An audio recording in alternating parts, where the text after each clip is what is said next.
Hi, Matt Duke here with the South Texas Power Lunch. Excited for another episode. This time we've got Caleb from PrintNet3D, who's going to talk about an amazing adventure that he's been on since high school, and maybe even a little bit before high school.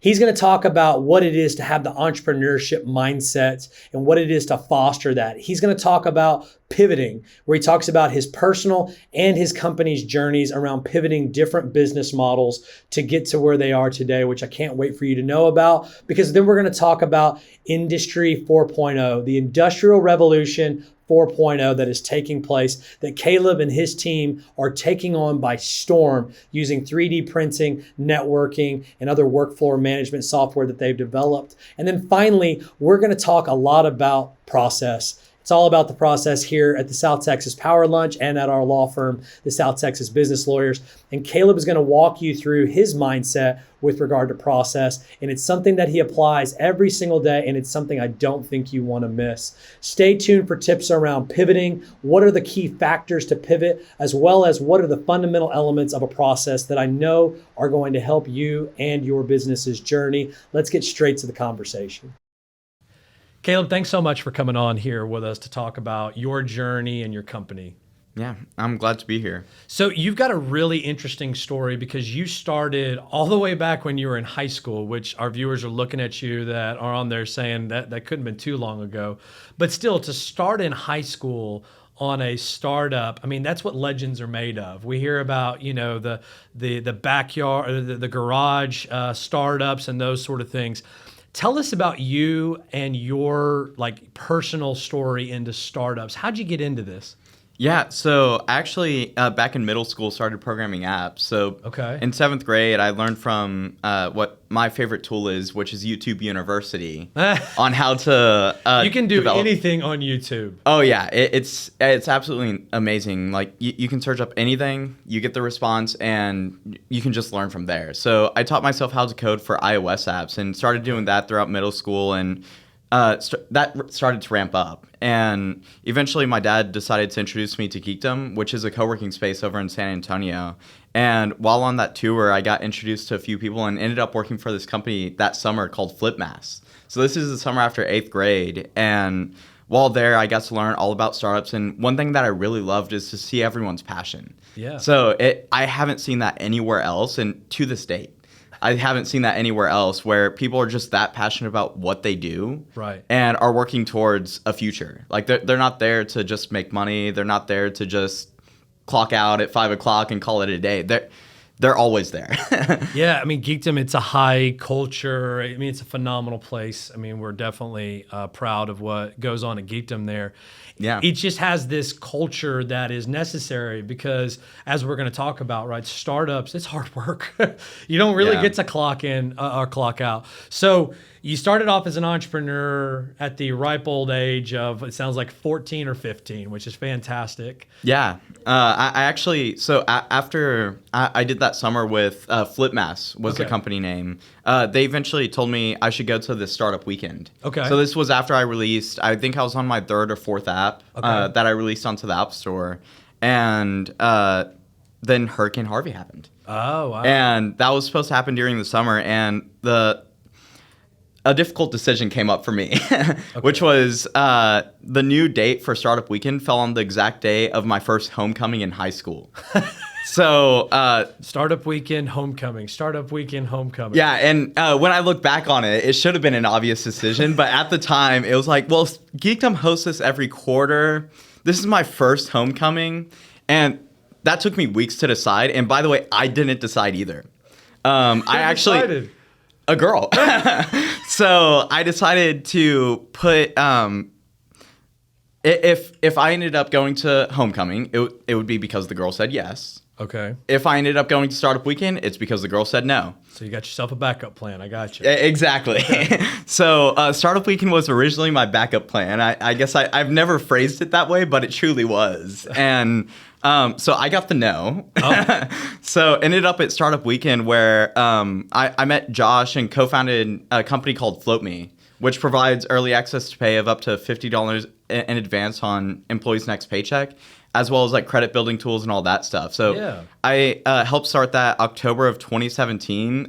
Josh has been on this with us, and we're a fan of what FloatMe does and what Josh does. So that's great. Everything just all gets connected there. Oh, it's pretty hilarious, like how that all worked out, and worked on that for a couple of years before I eventually went off to start my own thing. Okay. So a little bit of a story on that is I went to Stanford back in the summer of 2019 for their summer session. And while I was there, I was a part of their Silicon Valley Innovation Academy, where they basically taught how to bring a 50-year idea, build up to a 50-year idea. So it's a moonshot program. Yep. But what I did is I kind of reverse engineered that. And I'm like, how do we bring a 50-year idea and bring it into executable steps? Yeah. Because there's no way a moonshot idea can get funded in San Antonio. That's very true. And also, like, I don't believe in most moonshot ideas. I think they lay the groundwork, but I don't see them as something that's fun. Well, and because if you look at first mover type advantages on these type of moonshots, they're very capital intensive. And so you're looking at a very narrow set of founders and a narrow set of funders that will come together on moonshot type ideas. Yeah. Because I mean, look at SpaceX.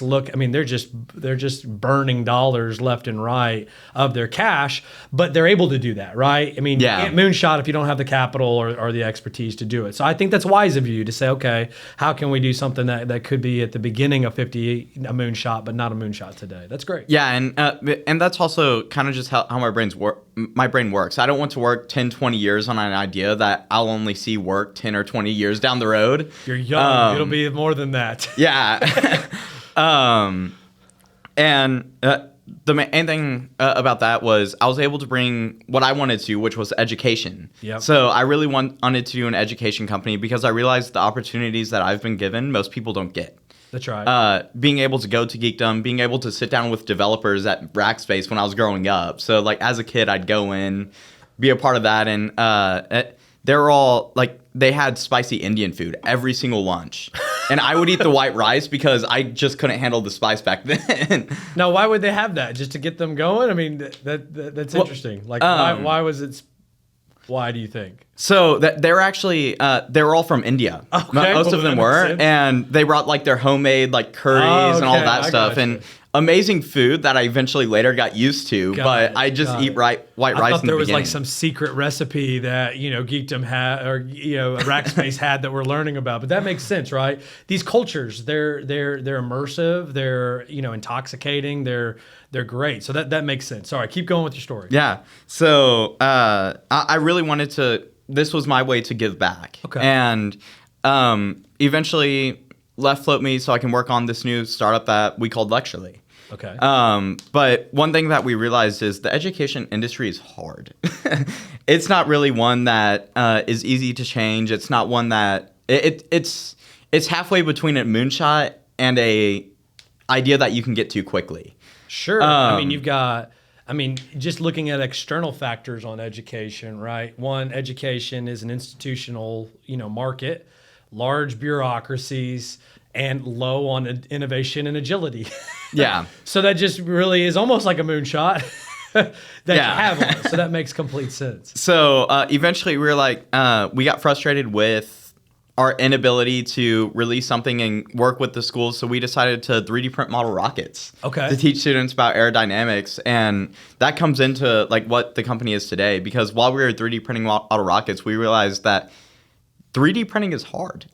Well, yeah. It's a lot of management that you have to do between Excel, Octoprint, a lot of different programs just to get your printers running, and it wastes hours of manufacturer's time. And this was when we were running 7 printers. Imagine 10, 20, and up to even 140. Well, let's talk about this business model here, because I know we're going to talk about the evolution and a pivot here, but let's just freeze here. So we had education. What was your education model? Was it courses? Was it kits that could be used to teach? Talk a little bit about the original of, was it Lecturely? Is that what you said? Yeah. Talk about that model. What was that business model? So we went through a lot of pivots with Luxury. Okay. Because Great name, by the way. Thank you. I love the name. We actually still have it because our investors invested in Luxury, so we're still under Luxury. Keep it. There's a trademark for your portfolio, whether you want it or not. Yeah, basically.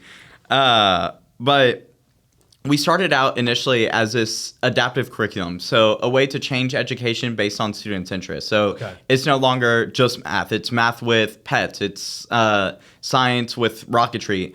All the stuff that the students are interested in, so they are more interested in learning. Got it. And initially, we wanted to sell to schools. Okay.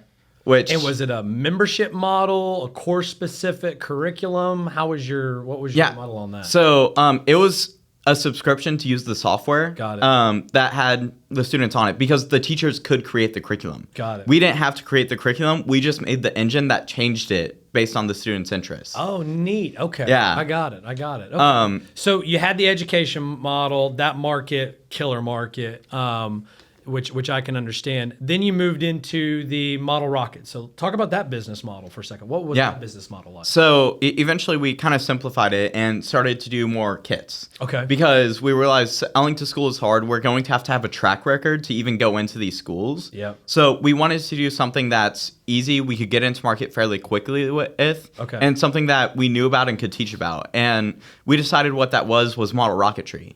Okay. Now I did model rockets as a kid. You don't see that many model rockets anymore. Like you got to go into Hobby Lobby way in the back to go find those and find the rocket engines. So how did you think to go in there? Like what was your market? Because I'm fascinated by it. I mean, to be honest with you, I'd love to go do a model rocket and fire it up. But what was the inspiration? Yeah. So the inspiration with that was basically.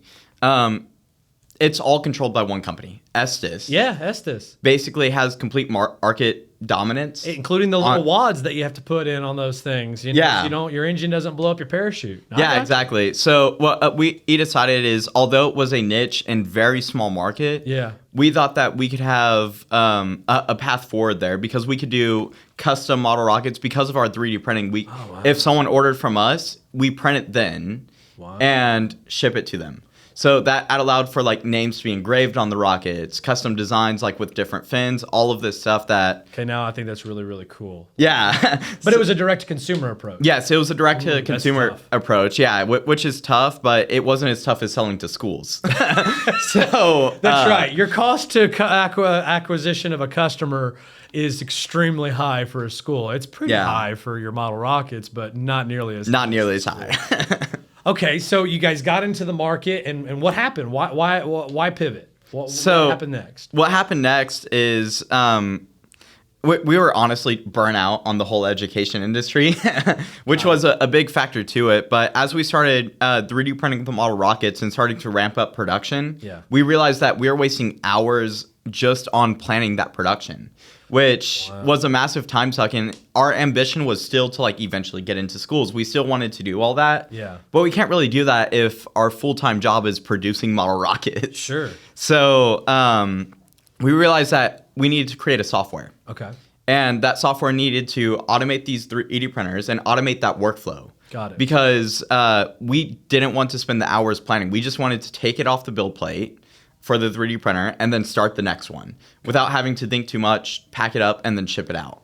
That was our general approach when we started designing what is now PrintNet3D and the software. Then what really kind of made that pivot final was when our innovation officer, Dale Bracey, who maker background, awesome guy, and came to us and he's like, I need 2,000 parts for community labs, which is the COVID testing here in San Antonio. Yeah. And that was something that he ended up having to split up into 4 different manufacturers. Got it. So we ended up producing, I think it was like 750 parts for them. Okay. And everyone had like 750 parts. And what we ended up doing with that is we're like, well, we already know these manufacturers' capacity. Right. Why don't we automate that? And that's where the network piece came in, and that capacity piece of PrintNet3D came in. So give us an overview of your current business model with PrintNet3D. It sounds like we've got two components. We've got the direct manufacturer, but then also the capacity management with other remote manufacturers. How does that work? Is that right? Yes, that's correct. And so what we do is we're in workflow automation software. Okay. We help manufacturers optimize their process and not spend those hours in planning and across different programs. They just drag all their jobs into our software, and we spit out, this is what the schedule should be for each printer. So all they have to do is go start the print, take it off the build plate, and pack it up and ship it. Got it. So we help them save hours of their precious time that can be spent fixing other machines, buying new machines, and just producing more. Sure. So that's where we really come in, and our primary focus. But when we were thinking about this, and back to the early days with a network component, we realized, well, a lot of these manufacturers, especially the larger ones, they have a lot of backlog. Like they have the one that we talked to out of Houston has I think it's a month or two of jobs that are just waiting to be done. Sure. And we realized that they're having to turn down potential clients. Right. Because if a client were to come to me and say, I need 5,000 parts by Friday, as a normal manufacturer, you'd be like, I can't do that. Right. Or you'd have to tell them it's going to be late. What we allow is for them to take on that job and distribute what they can't produce to other manufacturers to help their customers get their order on time, and also help them to increase what they can produce without needing the extra printers, and finance the new printers through that way. Wow. That's fascinating. Let me get into this, process and industrial 4.0. We'll talk about in a second. Before we do, I heard a lot about a pivot. What were the critical, maybe if you can be real, just short summary, because I know it's a lot, but what are the critical factors that you looked at each time you made your pivot? What was something that you were like, hey, because of these things, we probably need to pivot? Do you remember those? Yeah. So a big one is market. Okay. So how are the customers responding? How likely are they to buy what we're currently at? And that's seen on both ends of the pivot. Okay. So talking to customers about the previous and talking to customers about the potential of the new pivot is absolutely vital, because at the end of the day, it all comes down to customers and market. Okay. Also, we looked at expertise. Okay. Because we're the only experience that we have with education is we were students. And not that we were educators with certification, all of this stuff. We knew software. That's what we knew. Right. And that we realized with this new route, we were a lot more knowledgeable on what was going on, especially with Dale knowing the whole maker background and us really knowing the software. Okay.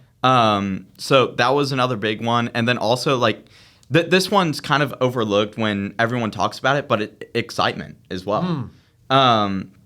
Because excitement is what gets you to put in those extra hours. Working towards that vision is what gets you to put in those extra hours that are really required when it comes to startups. And we were just a lot more excited about building this automation software and network. Sure.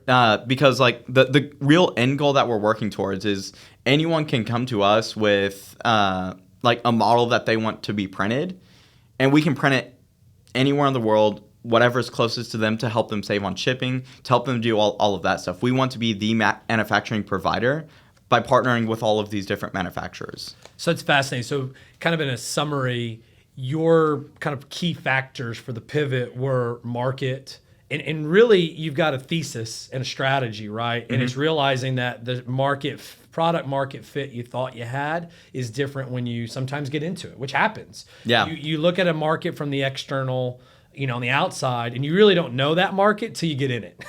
Yeah. And then you realize it. The second one, which I thought was fascinating, was expertise, right? Again, a lot of times you don't know what you don't know until you realize you don't know what you don't know by getting into it. And so again, I think that's another smart to identify a gap. And if you can close the gap, either with your own skills or by hiring somebody on, if you can't, that's another great factor. Your passion one is fantastic. I mean, in order to do a startup, you've got to have passion to do this, because it's tough. I mean, money's starting to go away, the stress is adding up. If you're not passionate about what you're doing, you're not going to make it at all. Yeah. The last one I maybe want to bring up too, from a strategy standpoint, is the financial aspects of it. And it kind of ties most of those together. Because from a financial standpoint, once again, you have certain assumptions of your financial model, which usually don't necessarily hold true. One of them that happens a lot, it's always going to be twice as expensive than you thought it was going to be to do it, and you're going to make less money than you thought based upon your assumptions in your model for each unit or for whatever you're doing. But again, these things normalize out, and if they don't, a pivot makes sense. That's fantastic, I think, for our viewers to hear from your experience on a pivot, because you've done it not once, not twice. Sounds like 3 times, and even in your career, it looks like you've constantly been looking for those passions and those pivots. Let me transfer us now to another part I wanted to talk about on the manufacturing side. So we just talked about this an episode prior. Have you ever read The Goal? And I meant to go find that book. It used to be in here. It's a great 1980s like manufacturing, old industrial manufacturing book. It's still one of those bestsellers that's out there. I don't know if you've read it or not. I have not. I'm going to highly recommend it. I'll put it in that one as well. It's about this thick.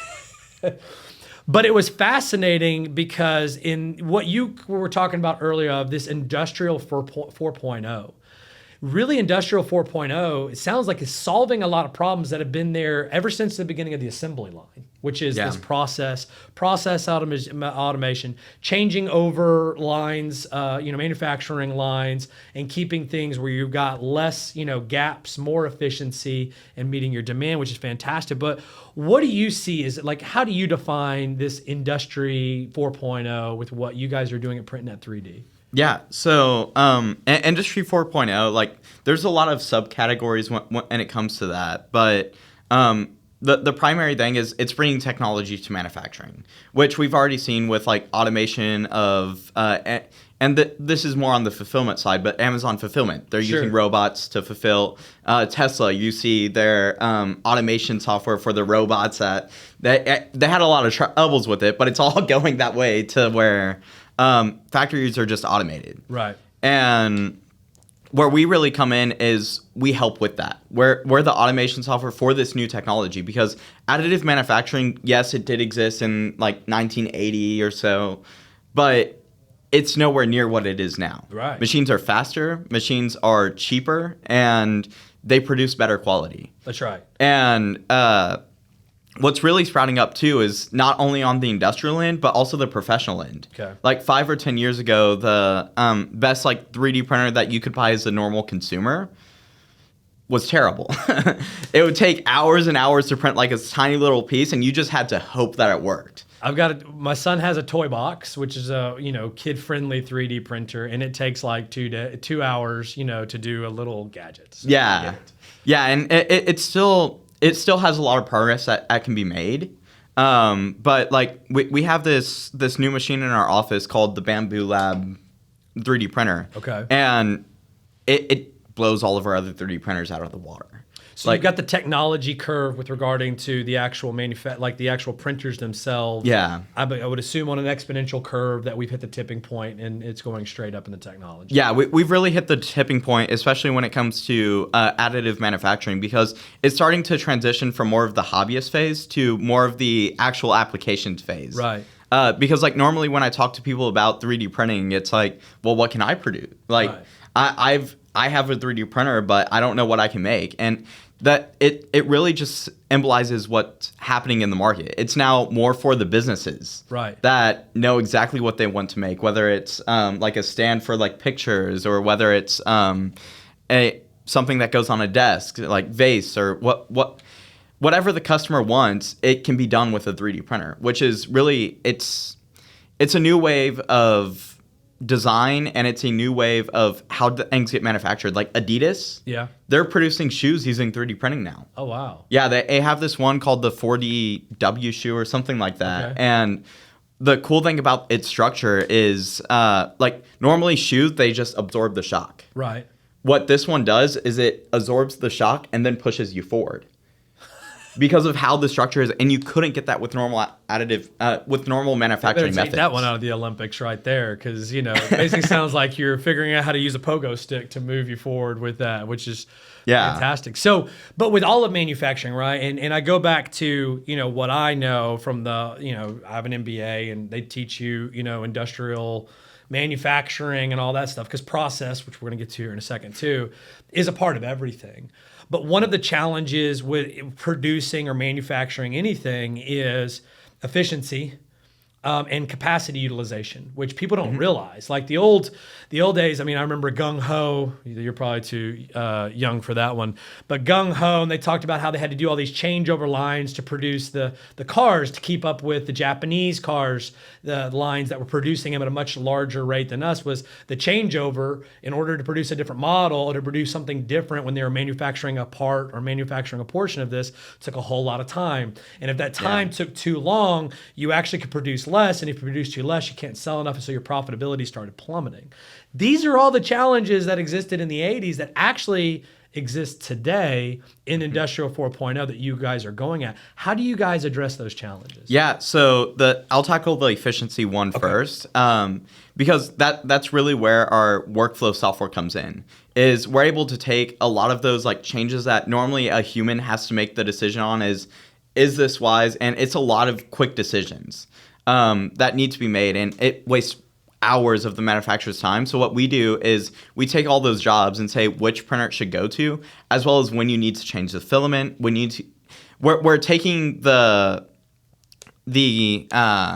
trying to look for the right word, but we're taking the guesswork out of that manufacturing. Sure. And well, there's so many variables that you have to think through, but if you can basically create a system that knows those variables, understands those variables, and walks a guy like me, trying to produce something through those variables, that's huge, because there's just too many variables for everybody to get involved in. Yeah, there's way too many variables, and it's something that additive manufacturing, that if it's not truly solved, it's going to face trouble when scaling. Absolutely. And that's something that we're tackling. And as for the capacity, we're building our offload capacity on this thesis of having that automation software knowing what your schedule looks like. Got it. So because we're the ones that are helping you plan out, we know that, that printer can actually have another print that's 5 hours long on it. Because it's got a gap of, it doesn't run at night, or it's got a gap of X amount of time, so you can throw in the block of time that you need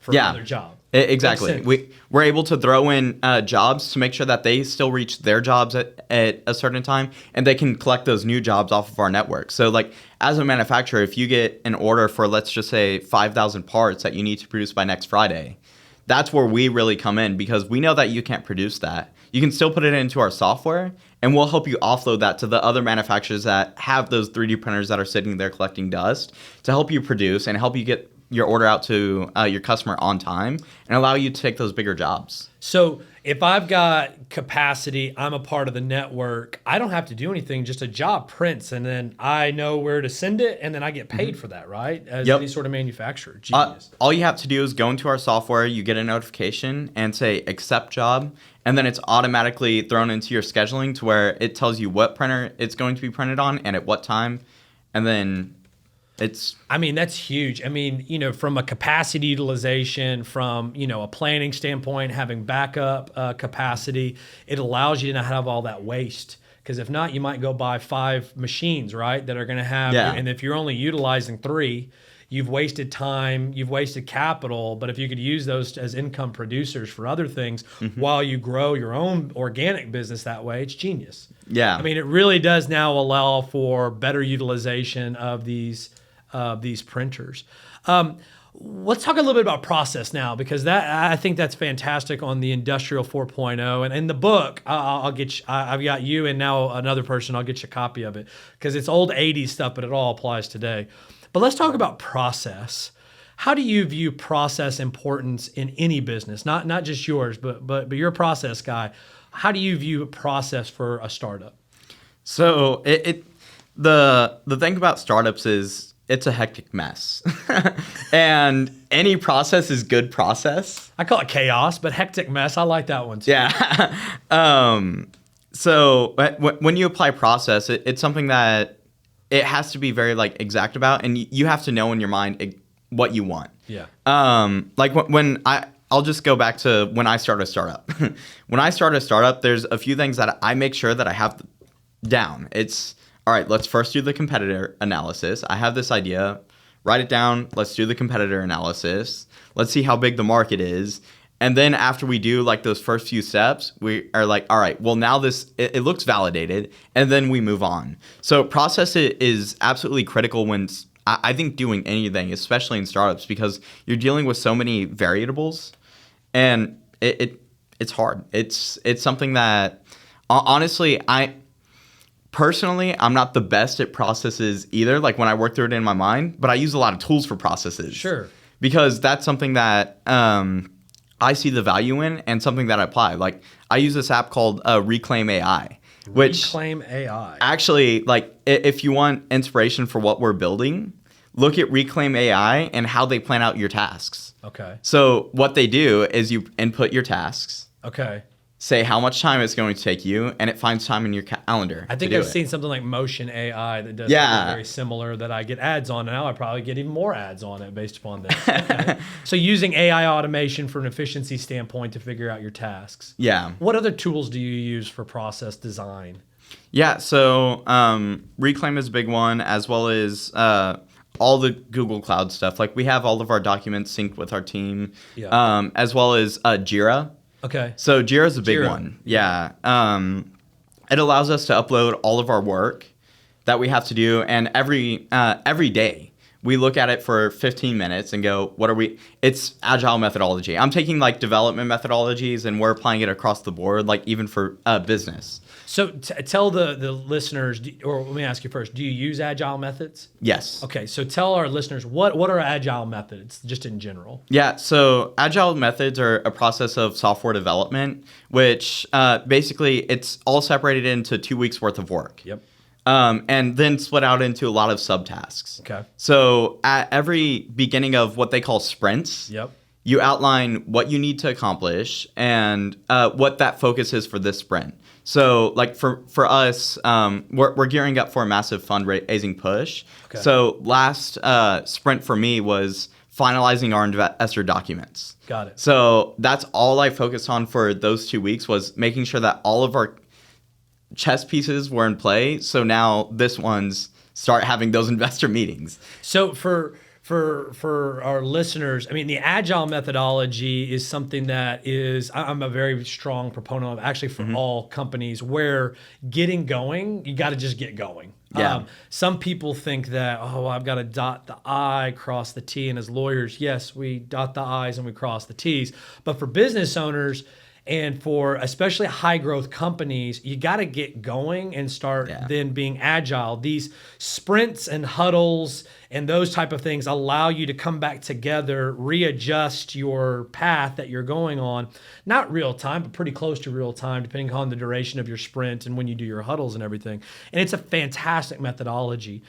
Let's talk a little bit about process with regard to how you integrate your processes with others. I mean, it sounds like from your network that PrintNet3D has created, you guys are connecting to other companies and manufacturers. How did you guys create a process that you could connect other companies to? Yeah, so the cool thing about 3D printing and additive manufacturing, when you go from one manufacturer to another, their processes already are very similar. Okay. Because it all involves a lot of the same variables. The only differentiating variables are people and time that they're at the office. Those are the true differentiating factors that make one manufacturer different from another for additive, only for additive though.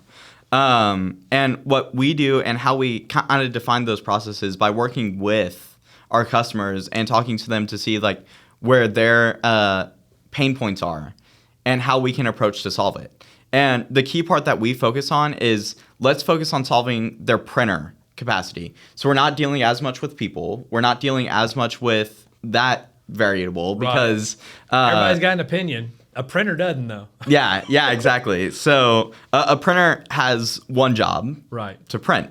Right. And that one has a fairly set variables. It's how much time is it going to take to complete this job? What is the result of this job? Are you printing one or multiple parts? What color filament and what printer do you need for that job? Those are kind of the four main variables that we look at, and we go, all right, well, if this job needs this printer, this is the only printer that can handle it. And if this job needs to be completed by tomorrow, we're going to complete it today. Right.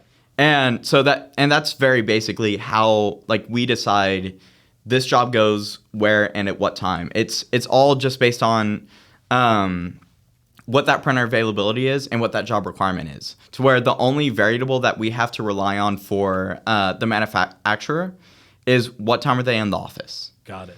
Because that the physical process for that is, so you have to go up, you have to take the build off the build plate, and then you have to start the next print. Got it. So that's all you have to do to work with our software, because we're also working on sales channel integrations to where like we tie in, if you're like a small Etsy store owner, you can use our software and directly tie into your Etsy store. So that way, just in time inventory. Yeah. Fantastic. Yeah, exactly. So with all that, it also removes the need for you as a manufacturer to go in and be like, all right, well, I just got 5 more orders for this product. Yeah. We want to remove that burden from you so you can just focus on selling your product. Right. Well, so going back to the process, I mean, you, at its basic, a process has inputs and it's got outputs. You got to know what your inputs are. You got to know what your outputs are. And then based upon these things, you build a process. So that way your inputs design exactly what you want to produce on your outputs. Yeah. It sounds like you guys have done this, but if people are like, oh, that's really oversimplistic. Yes, it is. But that's the basis of what you guys have done. You've looked at that at the micro level with regard to a 3D printer, and all the way out to the macro level, which is a business owner that needs to manufacture goods to sell. So congratulations on that. Thank you. Caleb, I can't thank you enough for coming and talking to us. I mean, this has been a fascinating talk around your company, your company, and, Industrial 4.0 and process design. Last thing I want to ask you is, what would be 2 pieces of advice that you'd give the high school kid that is out there right now that thinks, you know what, these startups sound kind of cool? What would you tell them based upon your experience? Yeah, so one is never be scared to reach out. A cold email nearly always works, especially if you're in high school. So I have a small little story about that too, is back in middle school, I started to design a health kit app. Okay. And I didn't know how to do it. So I guessed an email for this one employee that worked at Apple at the time. Okay. Emailed him, he emailed back, and I worked with him to finish my app and actually went out to Apple Park and all of their campuses out there. Wow. So a cold email always works. Okay. Which is like, get involved in your community, go to, if you're near San Antonio, Geekdom, places like that, or go to whatever co-working space, startup weekend, just be there. It's always good to show face at like events and talk to people, because you don't know what could come from that. That's right. It's always an unknown. You don't, which is why I learned to never turn down those opportunities, especially after homecoming. My big takeaway was don't turn down any more opportunities like that. One day you're going to tell this story when it's worth billions and billions of dollars, and the female is going to go, dang, I made a mistake. Yeah, you write a country song about that one. And then the second piece of advice that I have is Google is your best friend. It's also your enemy to some extent. Yeah, it is your enemy to some extent too, but you can learn anything from there, as well as I'm just going to give a third one because those two kind of relate. Yeah. As well as don't be scared when things go wrong, especially in startups. Things always go wrong. Yeah. You're always going to have issues that you didn't foresee and stuff that you didn't know. Just be ready for it and prepared to face the unknown. That's great. Caleb, thanks so much for taking your time. We know you're really, really busy. I appreciate you coming here to talk with me, to impart the wisdom, which is fantastic. We wish you all the best. Of course. Yeah, thank you. Thanks for having me. Wow, I hope you enjoyed that just as much as I do. We are so proud to educate and support our community here in South Texas. And this is just another example of a great founder that is doing great things that we love to highlight here on the South Texas Power Lunch. Now, make sure you subscribe. As the South Texas business lawyers, we look forward to supporting and educating every single small business owner. And by subscribing, you won't miss out on all of the free education and information that we send out almost every single day. So subscribe now and don't miss out.